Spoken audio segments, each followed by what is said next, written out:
Shalom Bapak Ibu. Shalom. Puji Tuhan kita ada pada pagi hari ini karena kasih setia Tuhan pada kita semua. Amin. Mari sebelum kita mulai ibadah, siapkan hati kita untuk mengucap syukur atas semua kebaikan Tuhan kerjakan dalam hidup kita. Tuhan, kami bersyukur buat pagi hari ini, kesempatan yang Kau berikan buat kami Bapa. Kami ada pada pagi hari ini, suatu kasih setiamu yang Kau berikan buat setiap kami Bapa. Kami minta Tuhan Kau layakkan setiap hati dan pikiran kami Tuhan untuk memuji Engkau, menyembah Engkau Bapa. Kami percaya Tuhan Kau ada di tengah-tengah kami. Terima kasih Bapa, kami percaya Kau ada memberkati ibadah pada pagi hari ini Tuhan. Kami percaya Tuhan Kau setia menjaga kami ya Bapa. Kau Allah yang baik bagi kami Tuhan. Ajar kami untuk bisa lebih lagi memuji Engkau, mengucap syukur semua kebaikan yang Kau berikan buat kami Bapa. Terima kasih Tuhan, kami siap memuji Engkau Tuhan. Layakkan setiap pujian kami Bapa. Terima kasih Tuhan, hanya di dalam nama Yesus Bapa kami percaya Kau ada di tengah-tengah kami. Amin. Berikan pujian Bapa, Kau setia.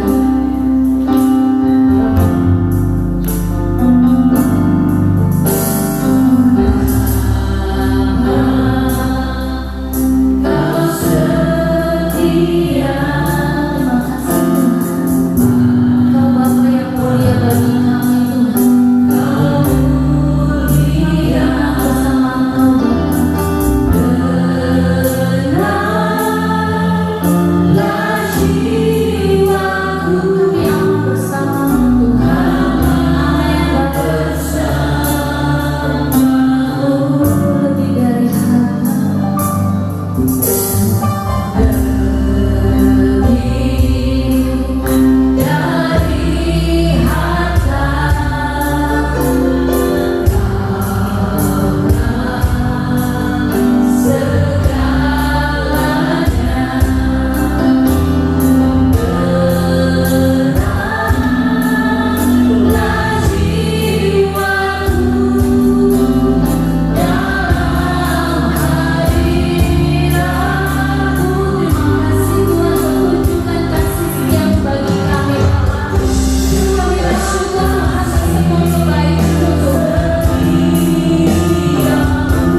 Berkati setiap hamba-Mu Tuhan yang hadir pada hari ini, dan juga berkati hamba-Mu juga Tuhan yang akan menyampaikan isi hati-Mu Bapa. Kami siap Tuhan menerima firman-Mu. Hanya di dalam nama Yesus Tuhan kami berdoa mengucap syukur. Haleluya. Amin. Sedang hidup kembali jemaat Tuhan.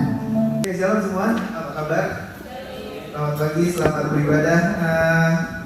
Kita mau melanjutkan ya serial tentang iman, pengharapan dan kasih. Selama beberapa minggu ini kita terus-menerus diajar untuk mengerti tentang iman, mengerti tentang pengharapan dan mengerti tentang kasih. Oke. Nah, saya mau review sedikit seperti biasanya. Saya kebagian di minggu keempat, jadi ada 3 minggu yang sudah kita pelajari. Minggu pertama, Pak Petrus berkata bahwa kita harus memiliki iman yang benar, bukan iman yang besar, tapi iman yang benar dulu nih. Besar belakangan, yang penting benar dulu, gitu ya. Iman kita akan membawa kita kepada keselamatan. Ya, oleh karena iman maka kita diselamatkan. Iman percaya kita akan membawa kita kepada keselamatan, gitu ya. Dosa hanya bisa diselesaikan oleh darah Kristus, makanya Kristus perlu menebus dosa kita. Di minggu yang pertama kita juga belajar iman yang benar tidak akan terpengaruh oleh keadaan yang terjadi. Harusnya iman kita berpegang kepada firman, karena firman itu tidak tergoyahkan. Karena firman itu tetap tinggal selamanya. Mau keadaan seperti apapun, firman tetap tinggal dan tidak berubah. Dahulu, sekarang, dan selamanya, gitu ya. Makanya iman kita tidak boleh didasarkan kepada sesuatu yang bisa goyang, gitu. Kalau iman kita ditaruh kepada keuangan, ditaruh kepada anak, nah itu bisa goyang tuh. Harus kepada firman, karena firman Tuhan tidak tergoyahkan, tidak tergoncangkan ya. Lalu ada pertanyaan yang sangat-sangat menarik buat kita. Apakah ada yang sulit bagi Tuhan untuk menolong kita? Tentu saja tidak ada ya. Kalau Tuhan mau menolong kita, Dia bisa menolong kita anytime, sesuai dengan waktunya. Tuhan bisa menolong kita, benar ya? Itu minggu yang pertama. Minggu yang kedua, Pastor Jeffrey mengajar kita tentang cinta. Karena ini pas Valentine's Day ya, 14 Februari gitu. Cinta kalau sudah mulai dingin, wah bahaya, benar ya? Saudara masih ingat? Menjadikan, ada 2 poin yang dibagikan waktu itu, yaitu menjadikan Allah itu satu-satunya. Nah, ada ayatnya di sini. Orang yang mendua hati tidak tenang dalam hidupnya. Ya, yang punya pacar 2 pasti tidak akan tenang. Begitu terima telepon yang dari yang satunya lagi kan enggak, siapa nih enggak tenang gitu ya kan. Yang punya yang punya 2 hati, yang mendua hati tidak akan tenang dalam hidupnya gitu. Lalu poin yang kedua adalah mencintai Tuhan harus seutuhnya. Nah, ini yang kita pelajari di minggu yang kedua. Semua, by the way, semua ini direkam, jadi saudara bisa review anytime ke belakang di Facebook, itu kita live semua. Ya, minggu yang ketiga Pastor Greg membawa kita kepada topik pengharapan, di mana pengharapan kepada Kristus itu tidak akan pernah mengecewakan. Jadi setiap orang yang menaruh pengharapannya kepada Tuhan Yesus itu tidak akan pernah mengecewakan, pasti tidak pernah mengecewakan. Kalau kita bertahan sampai akhir, kalau kita selesaikan semua prosesnya, pasti tidak akan pernah mengecewakan. Karena tidak ada cerita di dalam Alkitab yang ada Tuhan berperkara di dalamnya tidak selesai. Pasti semuanya selesai. Benar ya? Karena pengharapan di dalam Tuhan tidak akan pernah mengecewakan. No matter how hard life is, don't lose hope. Jangan sampai kehilangan pengharapan. Jangan sampai kehilangan harapan. Masih ada harapan. Kalau masih ada Tuhan, pasti ada harapan. Benar ya? Lanjut ya. Roma 4 ayat 18. Sekalipun tidak ada dasar untuk berharap, namun Abraham berharap juga dan percaya. Nah, ini hebat. Udah tidak punya alasan, sudah tidak punya landasan buat berharap, tapi Abraham itu bisa percaya juga, bisa berharap juga. Nah, ini keren. Jadi walaupun keadaan semuanya rasanya sudah tidak mungkin, situasinya semua sudah berubah, tapi masih juga bisa berharap dan percaya. Kenapa? Karena pengharapannya ditaruh di Tuhan Yesus. Dan pengharapan itu pasti tidak akan mengecewakan. Amin, saudara? Apapun juga kalau datangnya dari Tuhan pasti yang terbaik. Benar ya? Kita juga belajar jangan setengah-setengah. Kalau percaya full, percaya total, percaya dengan sungguh-sungguh, percaya dengan kebulatan hati, maka kepercayaan kita, pengharapan yang kita taruh di sana tidak akan mengecewakan. Itu firman Tuhan yang kita dengar minggu lalu dari Pastor Greg, ya. Nah, hari ini karena saya tinggal ke bagian 1, iman, pengharapan, dan kasih, mau nggak mau saya harus share tentang kasih, love.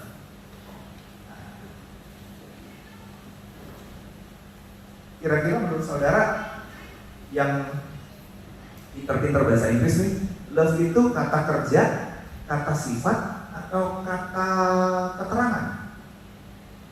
Kalau dalam bahasa Inggris kita mengenal ada yang namanya noun, kata benda, ada yang namanya verb, kata kerja, benar ya?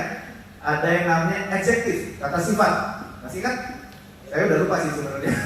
Cuman berusaha buat ingat apa ya kata benda yang gitu. Ada yang namanya kata kerja, verb. Saya mencakul itu kerja, ada kerjaannya, benar ya? Ya. Kalau kata benda itu ya cakul, gitu. Kalau kata sifat itu ya tahu ya sifat ya, marah, sedih, apa gitu itu kan sifat gitu ya. Menurut saudara love itu termasuk yang mana? Noun, verb, atau adjective? Aku sayang kamu. Kalau sayang kamu itu artinya verb, adjective apa noun, saudara? Adjective, benar ya? Jawab aja, bisa malu-malu gitu, saudara. Kalau aku sayang kamu, adjective, benar ya? Kalau kira-kira aku menyayangi kamu, itu apa? Verb, adjective, atau noun? Kata kerja, benar ya?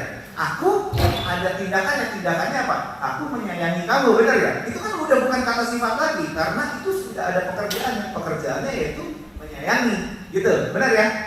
Nah, sekarang yang sering kali dilupakan adalah ketika love itu juga bisa sebagai kata benda. Kalau saudara percaya, saudara Google love itu termasuk kata apa?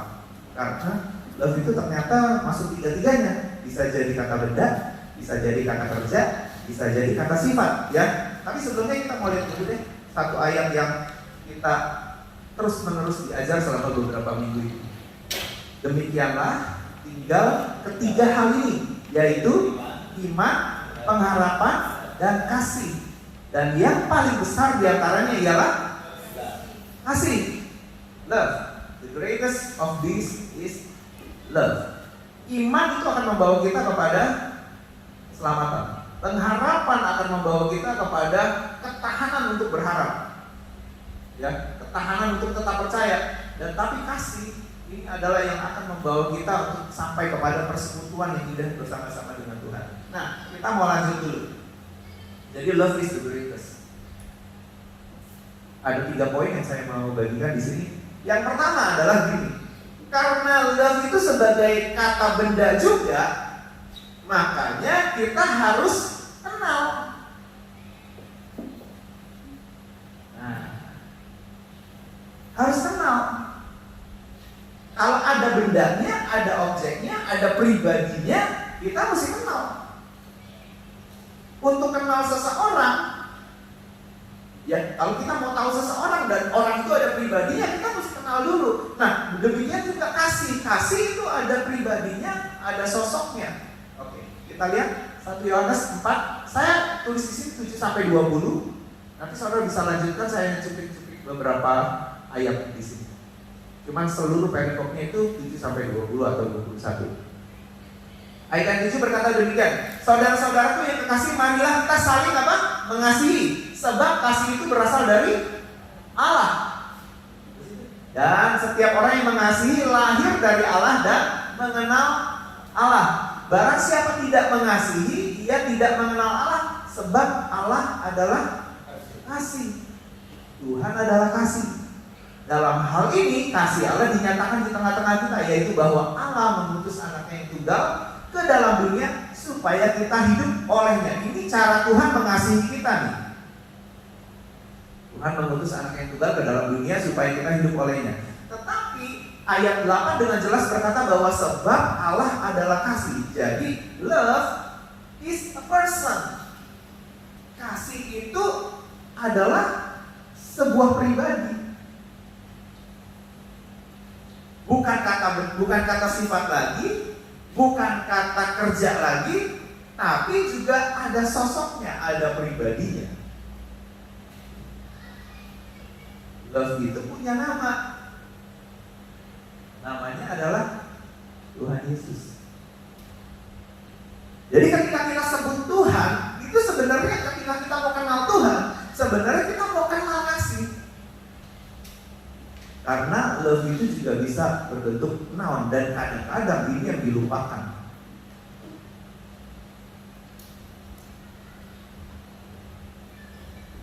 Jadi kasih itu punya sosok, punya pribadinya, punya nama, dan ya kasih itu adalah Tuhan Yesus sendiri. Sehingga ketika kita mau rubah kasih itu,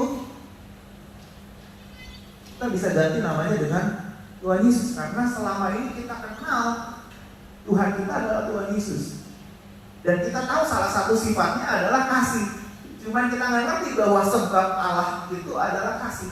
Jadi the whole pribadinya dia itu adalah kasih sebenarnya. Makanya ketika kita mau ikut Tuhan, sebenarnya patokan yang paling penting yang harus ada dalam kehidupan kita adalah kita harus punya kasihnya dulu. Karena Allah kita adalah kasih. Oke, yang pertama adalah kita harus kenal kasih. Nah, kita harus kenal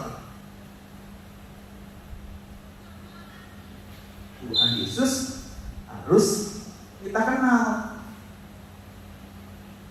Sebab orang yang mengasihi lahir dari Allah dan mengenal Allah. Barang siapa tidak mengasihi, dia tidak mengenal Allah.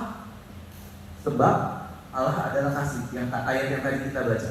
Jadi nggak mungkin ada seseorang Kristen yang berkata bahwa aku kenal Tuhan Yesus, tapi dalam perilakunya selama hidupnya, sepanjang hidupnya tidak ada kasih atau tidak ada tindakan kasih yang dia perform. Benar ya? Nggak mungkin. Karena Allah itu adalah kasih, pasti kalau kita berkata bahwa kita kenal Dia, pasti ada tindakan kasih yang kita lakukan. Karena dengan jelas dikatakan barang siapa tidak mengasihi, maka ia tidak mengenal Allah. Kristen boleh Kristen, tapi kalau tidak pernah mengasihi siapa-siapa, tidak pernah mengasihi orang tua, tidak pernah mengasihi siapa saja yang dia ketemuin gitu ya kan, itu ya repot.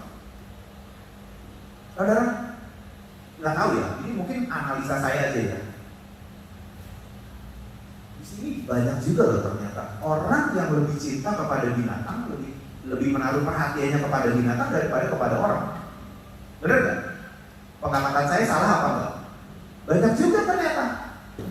Karena gini, binatang itu kalau anjing, kalau kucing gitu kan dipiara dengan luar biasa gitu, diurus dengan luar biasa, udah seperti kayak suami, sudah seperti kayak istri sendiri gitu. Nah, tapi kalau kepada orang belum tentu bisa seapik itu ngurusinnya, belum tentu bisa serapi itu ngerjainnya, belum tentu mau ngeluarin duit sebanyak itu, benar gak? Salah anjing berapa? Coba sekali grooming berapa? Grooming, benar gak sih? Di apa sih pangkas itu namanya apa sih? Bukan grooming ya? Grooming benar ya? Itu kira-kira berapa? 80, 90, 100? Istri kalau mau manicure bocah dikasih nggak saudara?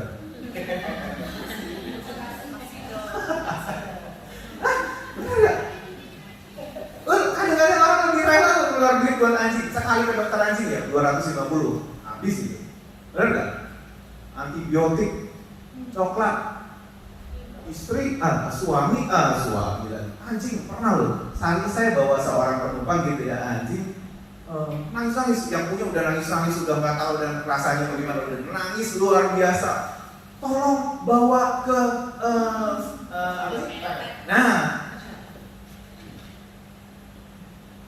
iya saya bilang iya saya bawa. Kalau cepet dikit gitu. Kenapa emang anjing saya makan coklat? Harusnya anjing ini nggak boleh makan coklat. Tapi kalau lakinya makan coklat belum tentu suruh coba coklat. Ada banyak orang yang sayang binatang bisa tunjukkan perform kasihnya kepada binatang daripada kepada orang. Ada orang yang ketemu anjingnya itu bisa lebih menyapa daripada kepada orang tuanya. Make sense gak, saudara? Nah, tapi Tuhan bilang begini, barang siapa dia tidak mengasihi, maka ia tidak mengenal Allah. Sebab Allah adalah kasih. Jadi paling gampang sekali sebenarnya. Karena ada ayat ini, gampang sekali untuk mengenal seseorang itu sebenarnya dia kenal Tuhan apa enggak. Dia sungguh-sungguh mengenal Tuhan apa enggak dari apa? Dari tindakan kasih yang dia tunjukkan sehari-hari, benar nggak? Karena ada tindakannya gitu. Karena kalau tidak mengenal Tuhan pasti tidak ada tindakan kasih yang diperform, gitu. Nah, jadi harus dikenal nih. Kita harus mengenal kasih itu. Kasih itu punya nama, Tuhan Yesus. Nah, yang kedua adalah harus di dalam. 1 Yohanes 4 ayat 17 berkata demikian. Allah adalah kasih, yang tadi ya. Dan barang siapa tetap berada di dalam Allah, di dalam kasih, ia tetap berada di dalam Allah dan Allah di dalam dia. Nah, ini harus terjadi nih kondisi ini.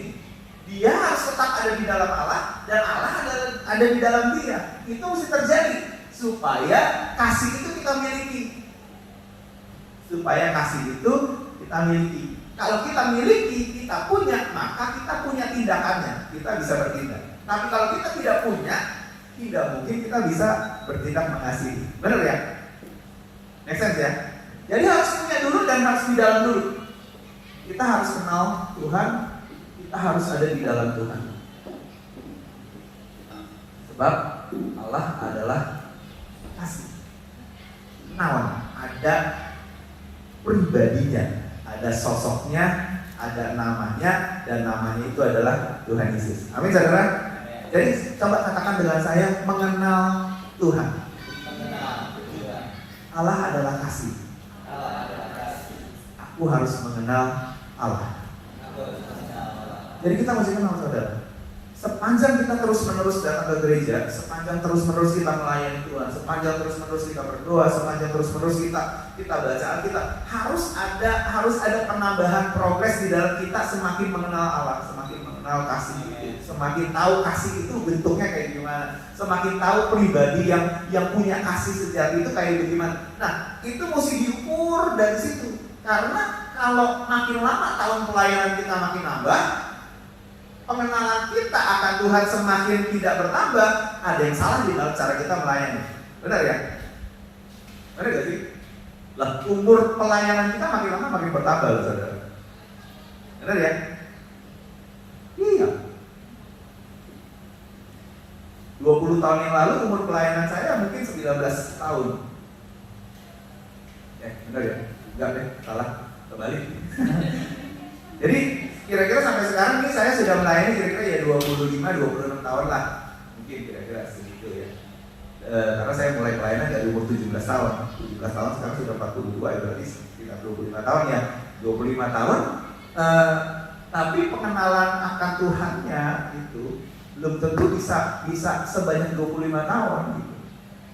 Jadi mesti hati-hati karena umur pelayanan bisa makin tambah banyak, tapi pengenalan kita kepada Tuhannya belum tentu makin banyak gitu.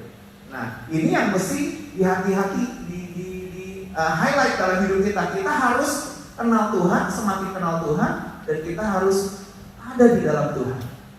Ada banyak pelayanan, ada banyak pelayan-pelayan Tuhan yang sebenarnya sudah tidak lagi ada di dalam Tuhan. Karena untuk memiliki persekutuan pribadi dengan Tuhan saja sudah tidak. Tapi masih bisa melayani nggak? Masih bisa. Cuman sudah tidak lagi ada di dalam. Nah, kita mesti kondisikan diri kita ada di dalam kasih itu. Amin, saudara? Oke. Yang kedua, sifat. Adjektifnya nih. Kalau tadi verbnya, kalau tadi noun-nya. Noun itu penting banget. Kita mesti kenal. Banyak orang tahu cuma sifat aslinya aja. Aku sayang kamu, aku sayang kamu, aku sayang kamu. Tapi nggak lagi tahu kata bedanya. Nah, ini kata sifatnya ya.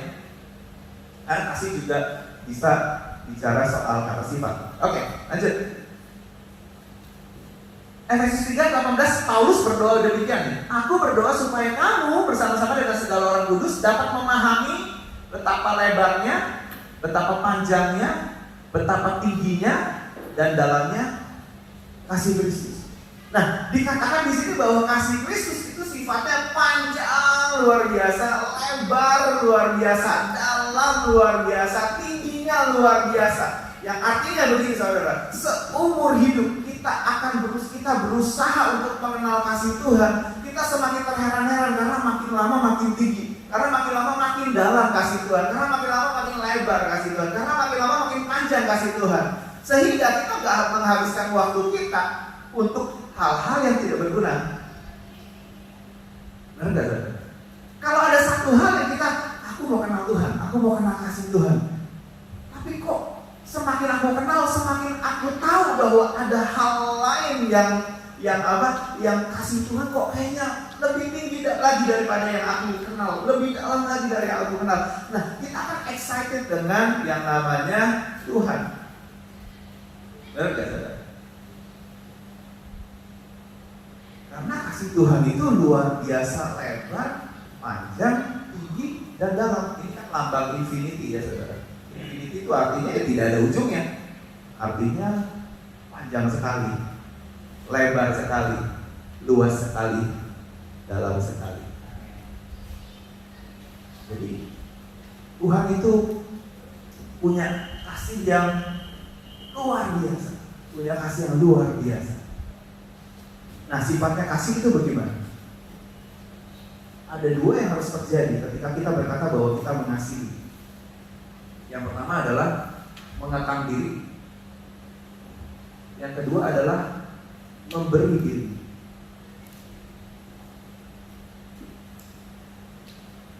Mengekang diri dan memberi diri.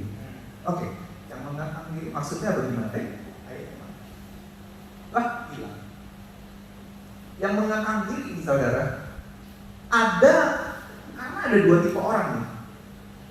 Pernah ketemu gak? Orang yang jor-joran habis-habisan sama orang lain, sama semua, pokoknya dilayani dengan luar biasa, semuanya di serve dengan luar biasa, semuanya pokoknya apa-apa itu dikerjakan luar biasa kalau buat teman.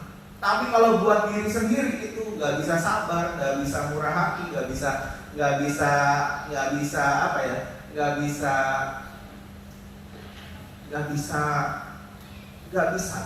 bikin hidupnya dia itu jadi lebih baik, itu nggak bisa. Tapi kalau kepada orang lain bisa. Pernah nggak ketemu kayak gitu? Orang-orang yang di luar sana bisa luar biasa. Tapi kalau kepada dirinya sendiri nggak bisa. Kalau di luar bisa sabar banget, kepada diri sendiri nggak bisa. Atau ketemu orang yang kayak begini, di dalamnya bisa, tapi di luarnya memberi dirinya nggak mau. Contohnya gini, aku berdoa terus kepada Tuhan, tapi perform tindakan kasihnya kepada orang lain nggak ada. Gitu. Jadi ada dua hal yang harus terjadi dalam kehidupan kita ketika kita berkata bahwa kita memiliki kasih. Karena kasih itu akan sanggup mengekang diri, akan sanggup memberi diri. Ada ayat bagus bilang begini, kalau kita menyerahkan tubuh kita untuk dibakar pun untuk orang lain, tapi kalau kita tidak memiliki kasih, maka itu tidak ada gunanya. Benar gak? Kita kasih tubuh kita untuk dibakar kepada orang lain, artinya buat orang lain berguna, benar gak? Hero banget ya orang, benar ya? Tapi kalau dia tidak punya kasih untuk mengekang dirinya sendiri, dia tidak ada gunanya.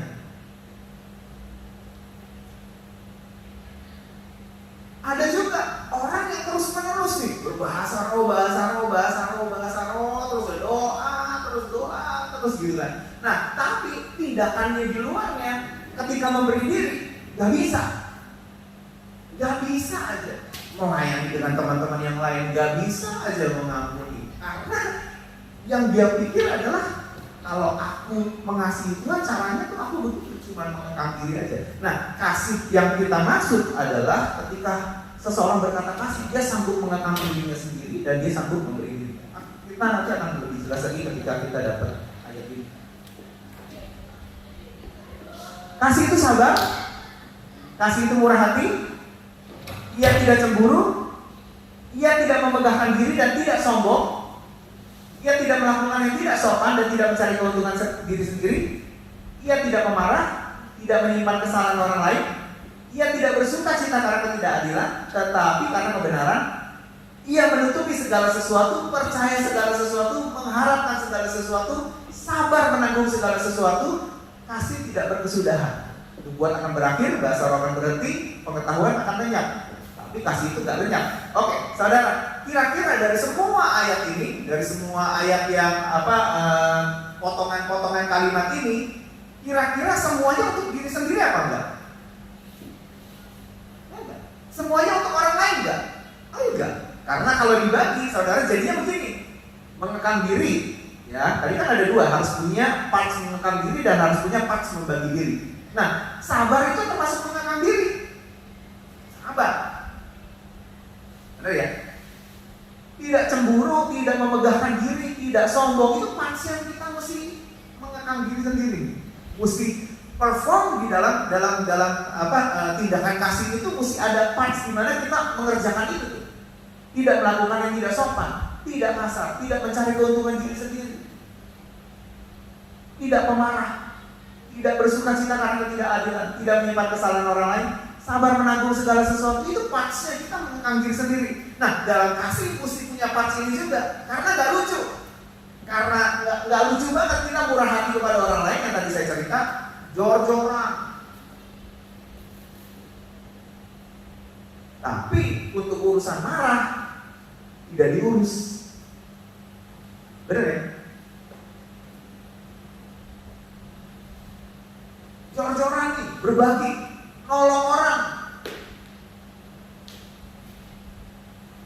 Tapi untuk urusan nyimpan kesalahan orang lain, jagonya. Ada gak sih by the way kesalahan orang lain yang udah lama masih diingat sama kita?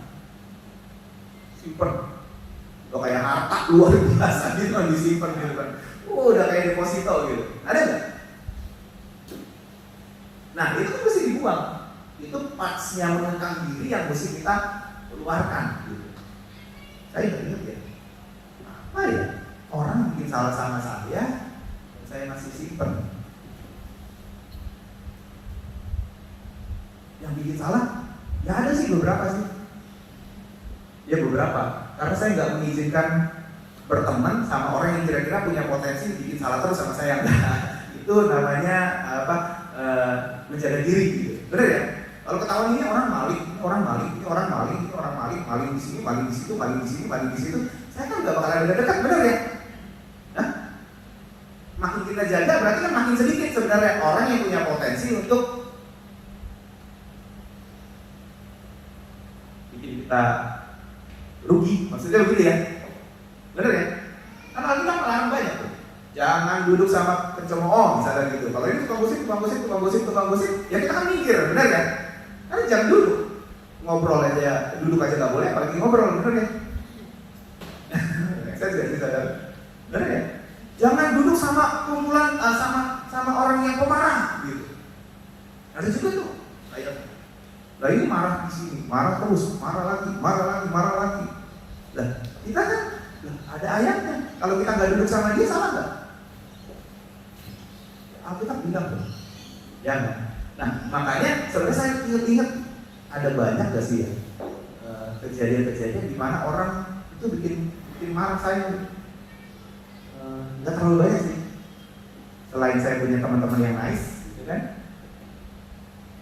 Tapi ya nggak banyak cerita-cerita yang bukan orang tuh rasanya mau ngejengkelin terus gitu ya. Biasanya udah tahu diri menjauhkan diri lah dari kumpulan-kumpulan yang kayak begitu. Cuma kira-kira masih ada nggak ya yang bikin kita kesel, kita masih simpan. Nah, itu parts yang mesti di perform tuh di dalam kasih. Jadi kita punya dua kerjaan. Pertama mengekang diri, yang kedua adalah membagi diri. Ya. Kira-kira saudara, kalau kita pintar mengembalakan gitu ya. Karena salah satu pertanyaan yang ditanya oleh Tuhan Yesus kepada Simon Petrus adalah, Simon Petrus, apakah kau mengasihi aku? Ditanya 3 kali itu. Aku mengasihi kau, gembalakanlah domba-dombaku. Nah, kita pintar banget menggembalakan nih. Pintar banget menggembalakan. Berarti di sini oke banget nih membagi dirinya, benar ya? Cuman mencari keuntungan sendirinya gede banget. Ketemu gak yang kayak begini? Enggak ya? Kalau saudara bagus-bagus aja. Saudara, kadang-kadang yang begitu kejadian. Nah, di dalam kasih ini kita mesti memastikan bahwa gini, ada parts yang dimana kita harus mengekang diri, ada parts dimana kita harus juga membagi diri. Karena kasih itu sifatnya mengekang diri dan membagi diri. Tuhan itu sabar, bukan hanya membagi diri, membagi hidupnya mati di kayu salib, bukan hanya itu saja, tapi dia juga memang sabar. Tidak ada orang-orang juga sabar. Murah hati, kasih Tuhan itu murah hati, ya memang Tuhan itu murah hati. Tuhan itu tidak cemburu, yang artinya bukan cemburu sembrono ya. Memang ada ayat yang berkata bahwa Allah itu mencemburu, tapi itu cemburu ilahi ya, beda dengan cemburu yang ini. Nah, jadi kita mesti perform kasih itu karena itu sifatnya Tuhan. Gini saudara, kalau ada seorang bapak itu kalau sampai anaknya tidak bisa melakukan apa yang bapaknya bisa lakukan, ada yang salah sama anaknya. Ada yang salah sama bapaknya. Benar gak? Contoh, saya bisa main piano misalnya gitu ya. Kalau sampai anak saya tidak bisa main piano, ada yang salah sama bapaknya, ada yang salah sama anaknya. Saya suka bilang sama Chloe, you have my DNA, you have my DNA. Kamu punya DNA aku. Kalau bapaknya bisa main musik, anaknya udah punya DNA-nya. Cikal bakalnya sudah punya. Bener ya? Pasti bisa gitu. Kalau sampai nggak bisa, salah siapa? Anaknya nggak mau belajar, atau bapaknya nggak mau ngajarin, atau bapaknya nggak mau keluar duit buat kasih les, bener ya? Udah itu aja. Kalau sampai bapaknya punya baju yang sama anaknya, nah itu baru pas. Dari ketawa.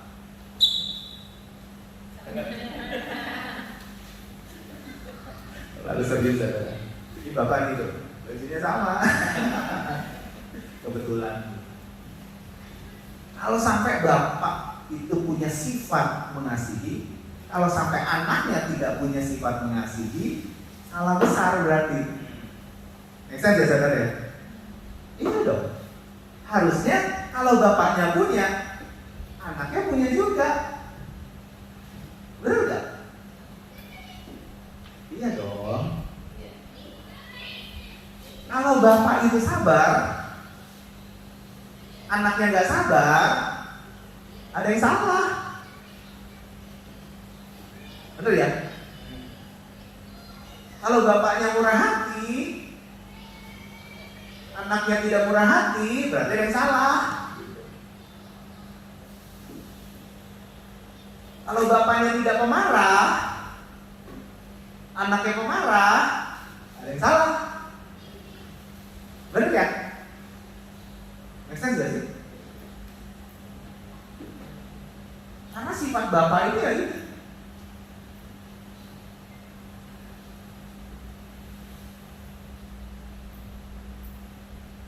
Kalau sampai anak tidak bisa melakukan apa yang bapaknya bisa lakukan, ya kedua itu aja lah yang kemungkinan terjadi.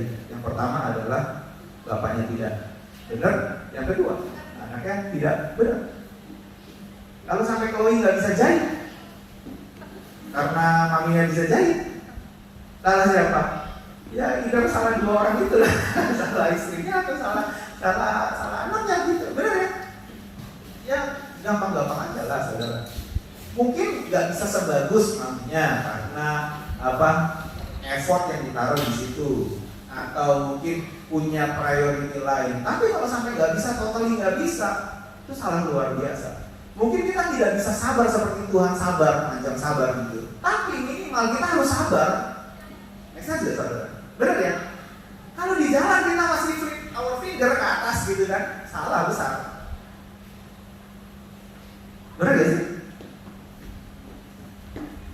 Enggak ya? Kira-kira kalau Tuhan dipotong nih, Tuhan bawa mobil gitu, Tuhan bawa mobil dipotong kira-kira. Kira-kira Tuhan his finger apa enggak?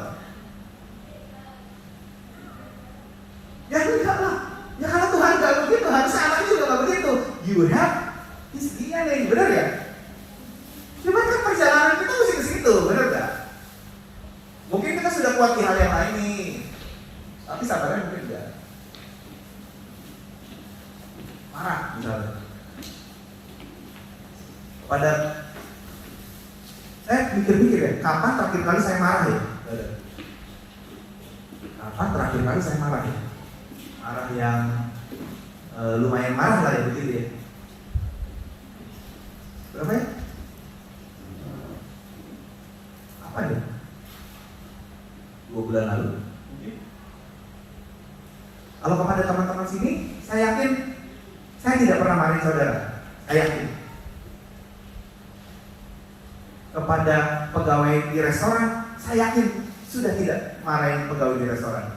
Karena saya bikin game dalam hidup saya. Pokoknya setiap makanan yang keluar, kalau sampai salah order, saya nggak mau marah. Pokoknya kalau sampai terjadi apa-apa di restoran, pokoknya saya nggak mau marah. Karena gini saudara, restoran Indo tuh yang ngumpul orang Indo, bener ya?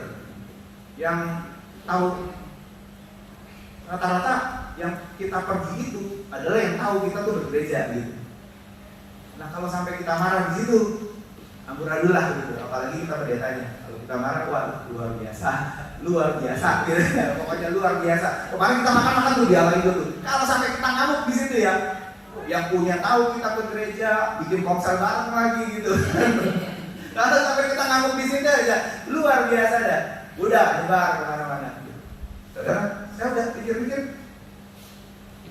ke jemaat udah tidak marah nih. Ke orang luar jarang banget lah. Rasanya penumpang Uber juga nggak ada yang saya marahin rasanya. Nggak ada beneran. Kadang-kadang kelewatan tuh. Boleh ngomong vulgar sedikit ya? Boleh ya? Muter-muter BH di depan saya tuh. Boleh ya vulgar begitu ya? Muter-muter.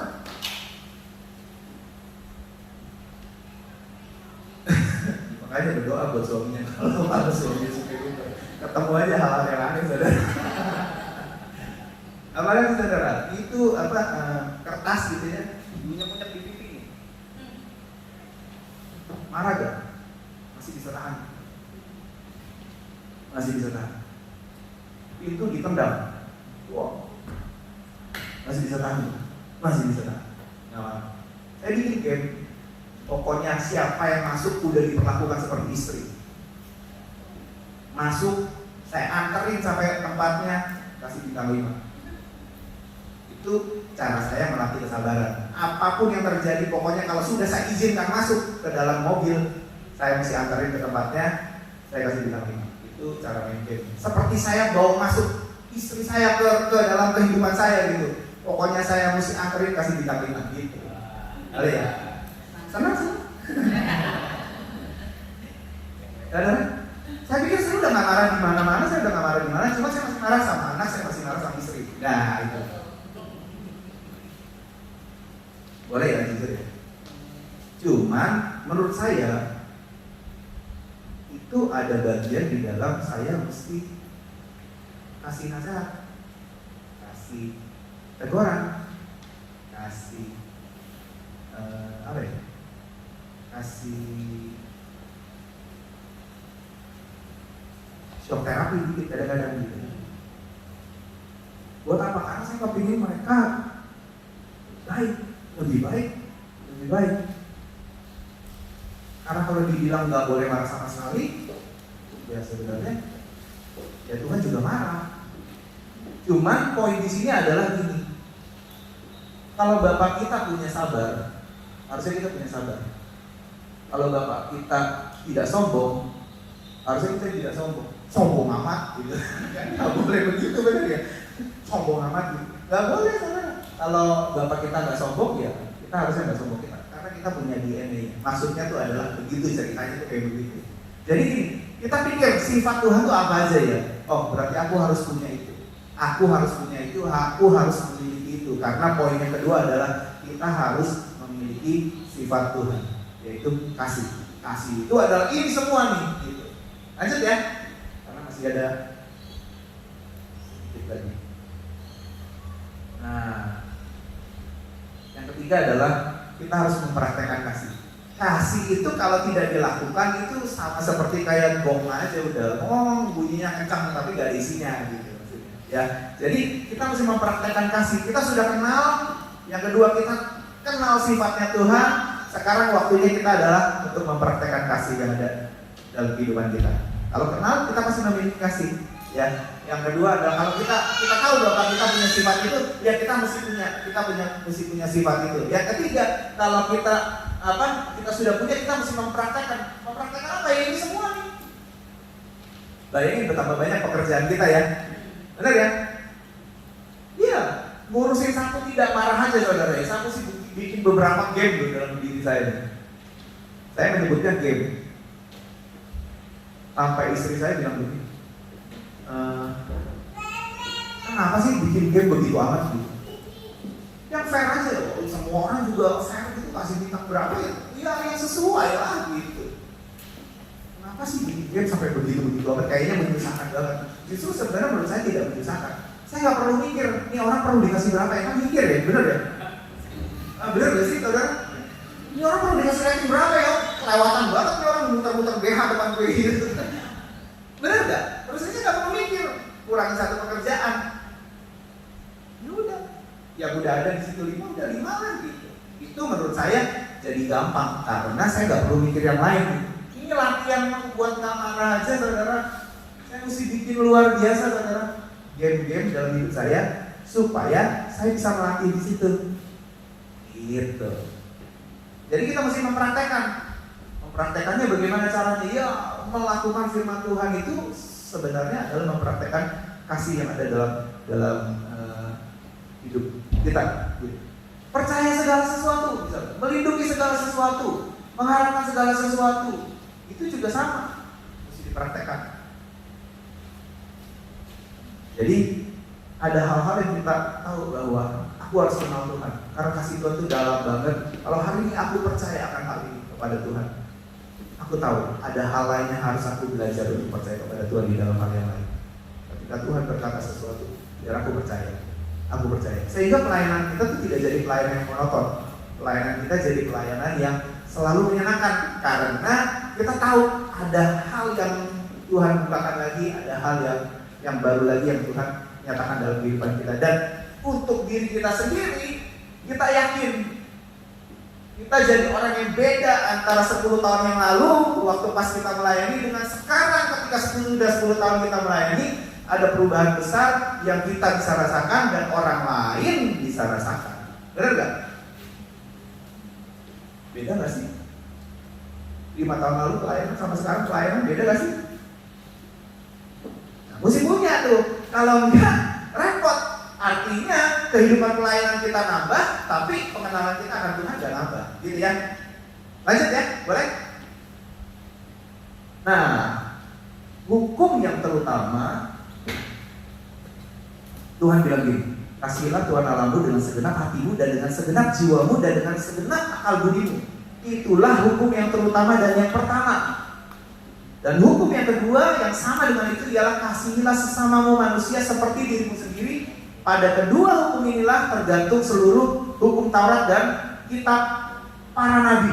Artinya gini, seluruh kitab yang ada intinya ya cuma kasih. Benar ya? Kasih. Kita boleh baca Alkitab bolak-balik, makin banyak dibaca, harusnya kita makin bisa mengasihi Tuhan dan bisa mengasihi sesama. Katakannya begitu. Semakin kita melayani, semakin banyak kita bisa mengasihi Tuhan dan semakin banyak kita bisa mengasihi sesama kita. Benar ya? Saya mikir, saya punya musuh berapa ya di dunia ini ya? Hater nggak punya kayaknya haters, karena Instagram nggak punya, punya tapi nggak main, artinya nggak lihat juga gitu kan. Kira-kira punya haters nggak punya kayaknya.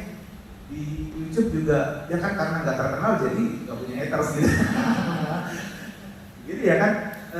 Kira-kira punya musuh nggak ya? Saya ingat siapa ya yang kalau saya di rumah saya nggak mau ketemu orang ini, saya sebel kalau ketemu orang ini. Ini nggak ada, kalau ketemu di mana aja kayaknya fine aja. Kalau mau keluar, mau kemana aja, mau ke restoran mana aja, mau pergi kemana aja, rasanya nggak takut ketemu orang siapa aja itu kayaknya nggak takut karena nggak punya musuh. Menurut saya nggak punya musuh. Punya nggak musuh? Ada nggak kalau keluar? Wah sebel banget, minggir, muter jalan gitu kan. Tuhan minta kita untuk mengasihi. Jadi biarlah kita bisa mempraktekkan kasih. Salah satu adalah mengampuni. Salah satunya bentuk kasih adalah kasih itu bisa mengampuni. Betul ya? Saudara, kasihlah Tuhan Allahmu dengan segenap hatimu, segenap jiwamu, segenap akal budimu, dan segenap kekuatanmu. Itu hukum yang terutama dan pertama. Jadi gini saudara, kalau sampai iman kita cuma sebutir biji sesawi dan iman itu bisa menyelamatkan kehidupan kita ya saudara ya. Dan kita tidak bisa mengerjakan apa-apapun yang lain karena begitu terbatasnya kehidupan kita. Cuma dikasih satu talenta itu, yaitu talenta apa? Talenta untuk mengasihi Tuhan, talenta untuk mengenal Tuhan. Cuma itu aja yang kita bisa, saudara. Pastikan bahwa kita mengerjakan kasih. Karena kalau tidak, kita bisa banyak melakukan banyak hal. Tapi kalau kasih tidak ada dalam kehidupan kita, itu sama seperti gong yang bunyinya keras, tapi tidak ada isinya. Make sense ya saudara? Nah, betapa ini mesti dilatih, karena nggak otomatis orang punya kasih. Aku kenal Tuhan, aku baru dibaptis. Oh, berarti aku punya kasih? Belum tentu, saudara. Perjalanan itu loh. Ngurus satu marah aja lamanya luar biasa, benar ya? Ngurus satu sombong aja lamanya luar biasa, benar ya? Ngurus satu pelit aja gitu juga lamanya luar biasa, benar ya? Nah, saudara, hari ini kita belajar bagaimana kita mesti mempraktekkan firman. Karena kalau nggak mempraktekkan firman, tidak mungkin yang dikatakan ada persekutuan di antara orang percaya. Kalau nggak ada pengharapan ya tidak mungkin ada daya tahan. Ini dari Ibu Rita Wahyu, pengajar bahasa Israel, bahasa Ibrani. Kalau nggak ada iman tidak mungkin kita bisa selamat. Pastikan bahwa kita dalam hidup ini perform mengasihi dalam kehidupan kita. Karena itu bukan ajakan saudara, itu perintah Tuhan supaya kita bisa mengasihi sesama kita. Amin saudara. Oh, gak kita saling mengasihi. Oh saudara. Ya, harusnya kita saling mengasihi. Harusnya kita saling apa yang Tuhan kasih, yang Tuhan berikan dalam kehidupan kita berikan lagi kepada Tuhan, dan kita berikan lagi kepada sesama kita. Amin saudara. Mungkin bisa bentuknya tukeran-tukeran. Oh yang ini punyanya uang, oh yang ini punyanya nastar gitu. Oh yang ini kasihnya uang, ini kasih nastar gitu kan. Oh yang ini mungkin punya uang, ini punyanya doa gitu kan. Oh aku gak bisa kasih uang, aku bisa kasih doa gitu. Oh yang ini mungkin punyanya tenaga, oh yang ini mungkin punyanya hal yang lain, nasihat. Oh aku bisa kasih tenaga, aku bisa mengasihi dengan nasihat. Benar ya? Kesanggupan orang kan beda-beda, benar ya? Tapi kita mesti belajar mengasihi. Ada satu lagu lama yang mungkin saudara tahu.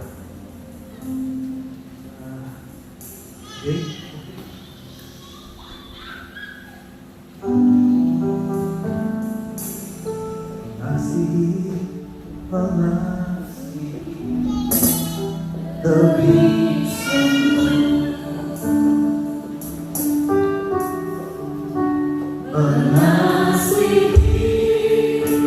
mengasihi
Tuhan ini. Lepaskan pengampunan hari ini. Kau tidak akan bertambah lebih baik kalau kau membalas. Kau tidak akan bertambah lebih baik kalau kau makin jahat. Hari ini lepaskan pengampunan. Lepaskan kasih. Bermurah hatilah di dalam mengampuni. Bermurah hatilah di dalam mengampuni, saudara. Tidak akan lebih baik hidup kita kalau kita tahan dendam itu. Tidak akan lebih baik hidup kita. Saudara, ayo lepaskan. Pengampunan demi pengampunan. Lepaskan. Ampuni setiap kesalahan yang sudah lewat. Ampuni. Ampuni. Mungkin orang lain yang salah. Mungkin semua keluarga kita yang salah. Tapi lepaskan pengampunan. Lepaskan pengampunan. Lepaskan pengampunan. Sabarlah di dalam bekerja. Sabar di dalam bekerja. Mungkin kita dirugikan 1 atau 2 case. Tapi bukankah kebaikan Tuhan jauh lebih banyak daripada 1 atau 2 case yang kita dirugikan, saudara.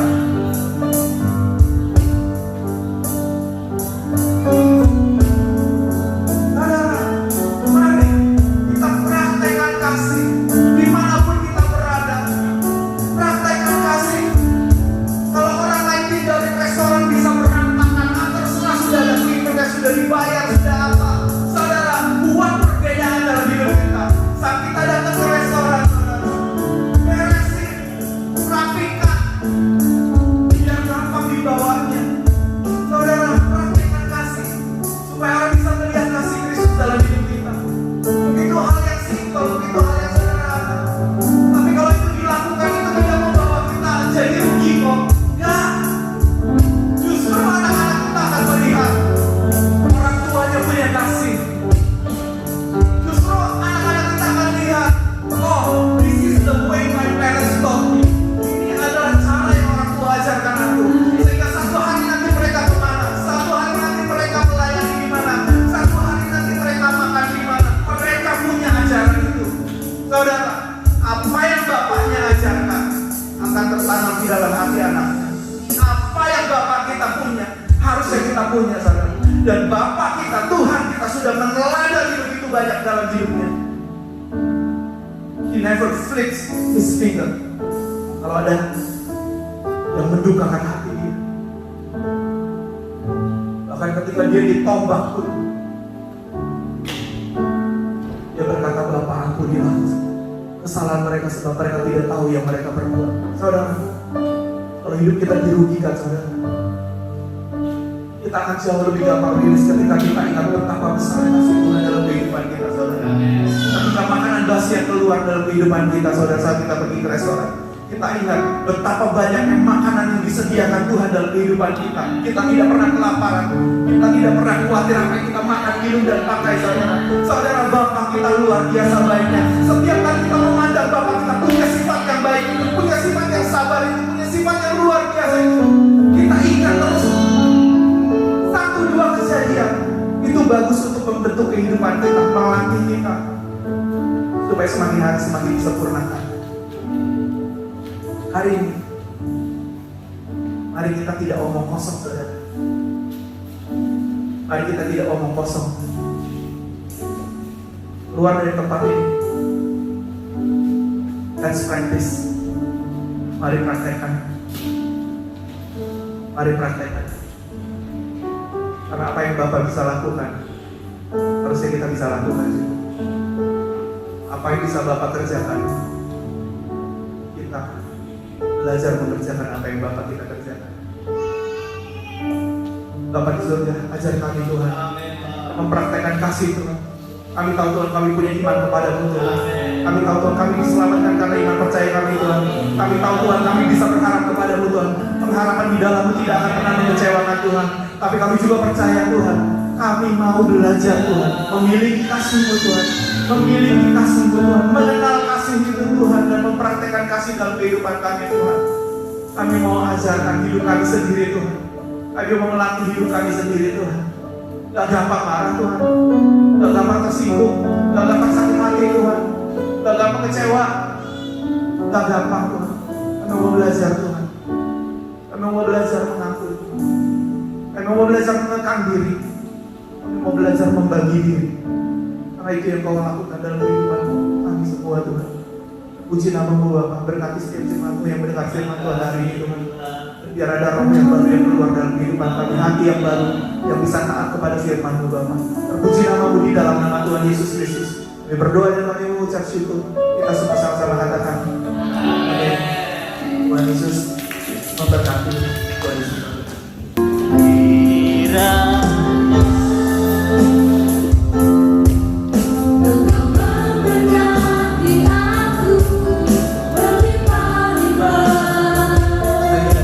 bersama-sama secara mengakhiri yang berdua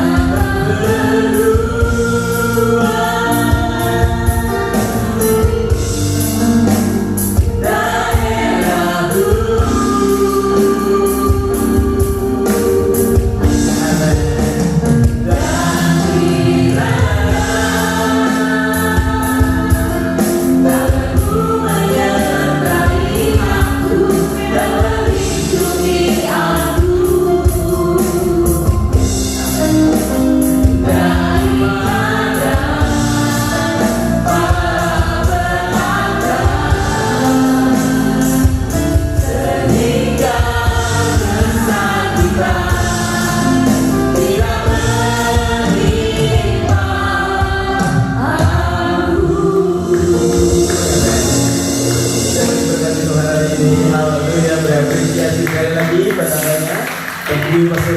Haleluya. Bapak Ibu, sekali lagi 2 minggu lagi kita ada charity, ada food bank ministry di jemaat kita yang ada di Bolonggong.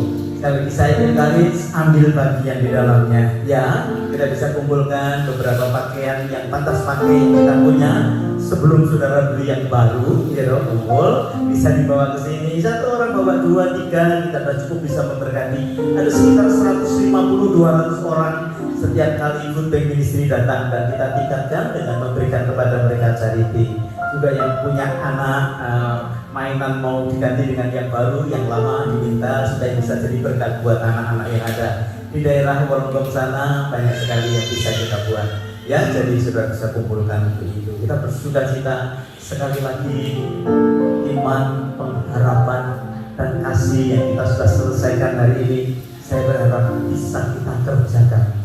Karena kalau Yesus ada di dalam kita, kita ada di dalam Dia, maka akan terjadi pemulihan yang luar biasa. Ya, katakan pemulihan. Pemulihan itu yang membuat saudara akan menjadi semakin sempurna di hadapan Tuhan. Mari kita selesai dengan ibadah kita pada hari ini. Haleluya. Bapak surgawi, kami mengucap syukur untuk kebenaran firman-Mu dan untuk setiap kebaikan-Mu dalam hidup kami.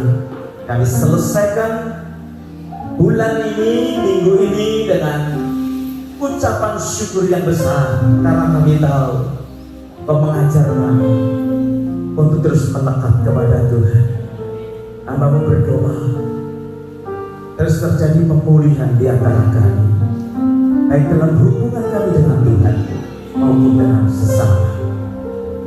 Ajari kami untuk bertobat setiap hari dan setiap hal-hal yang tidak berkenan di hadapan-Mu Tuhan. Karena untuk itu Engkau mati buat kami, supaya kami didapati satu kali nanti menjadi sempurna di hadapan Tuhan. Tumpahkan tangan-Mu atas setiap kami. Bapak Ibu Saudara yang dikasihi Tuhan, di tempat ini maupun yang mengikuti acara streaming di luar sana, membuka hatimu, terima berkat yang besar dari Allah Bapa, cinta kasih dari Tuhan kita Yesus Kristus, bahkan persekutuannya di dalam Roh Kudus menyertai hidupmu dan hidupku sekarang bahkan sampai selama-lamanya. Mari semua kita